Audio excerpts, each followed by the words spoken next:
Welcome back. Let's take you to one of our stories we're tracking for you today. Today, World Maritime Day is an annual event observed on the last Thursday of September each year. This year sees the 50th anniversary of the adoption of the International Convention for the Prevention of Pollution from Ships. Joining us to discuss the significance of the day, we're now joined via Teams by Odwa Mtati, South African International Maritime Institute CEO. Thank you so much for your time this afternoon, sir.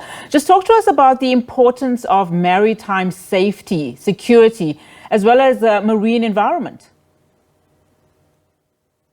I think the critical part is that the convention that you referred to, popularly known as MAPOL, seeks to prevent marine pollution and promote prevention measures.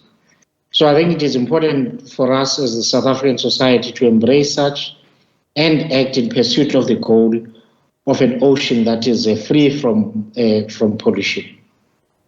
And just talk to us about how bad the situation is, which propels you to obviously make this call in terms of guarding against pollution.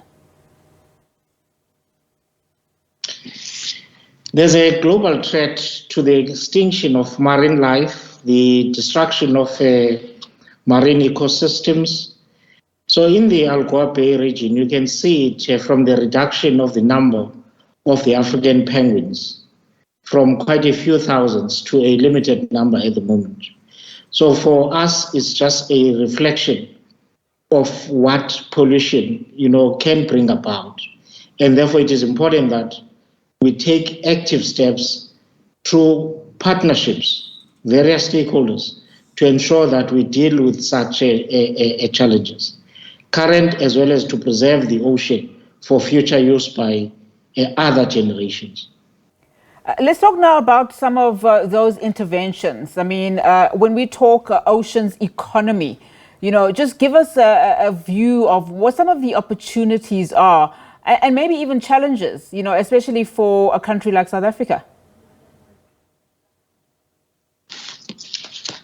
The thing about the oceans economy is that it's one of those nascent sectors wherein there's quite a lot that is taking place, ranging from fishing, aquaculture, small harbors, as reflected in the government's Operation Pakisa process. But there are a few challenges that face the ocean as well. One is the issue of plastics that clog the system. And as reflected earlier, that poses a threat to fishing stock within any country. So it is important that, we deal with it in a systematic way. One, work on raising awareness that, we don't just get societies to dump everything in the ocean because there's a disconnect between land-based activities and the ocean. We must draw that interaction so that more people are quite aware of those kinds of challenges. That one, we prevent the dumping on land that has got a direct impact because some of the rivers and estuaries actually lead out to the ocean. So it is not just what happens there, but some land-based activities have got a direct impact on the ocean. Now, when you look at that, particularly, as we look at land-based activities, I mean, I was reading an article about a beach that was closed down somewhere in the US because of what humans were actually doing to the natural habitat, as well as, just some of the animals that resided there. And they had to close it off indefinitely. So what are some of those interventions that you are seeing in South Africa that should be happening? Are there any collaborations, as an example, that you are having with some of other government institutions that look after environmental issues? The lead department, of course, in South Africa is the Department of Fisheries, Forestries and Environment. And we collaborated with them, the United Nations Environmental Protection Unit, wherein, the issue of awareness of those challenges. So there are these awareness programs that we have participated on. There are other NGOs that are focused on particular activities. One, the rehabilitation of penguins. Two, plastic collection from the ocean, as well as trying to form entrepreneurial activities. There are one or two factories in the Western Cape that have been set up in order to deal with the waste that is collected. So it is that entire value chain that we need to popularize so that more of us get involved in the promotion of the health of the oceans. I'm wondering if you can help me with this question. South Africa, we understand, announced in July its support for the decarbonization agenda, of the shipping industry. And this was made at the 80th Maritime Environment Protection Committee.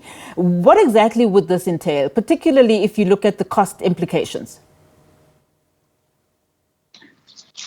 So there are quite a number of players that ought to be involved.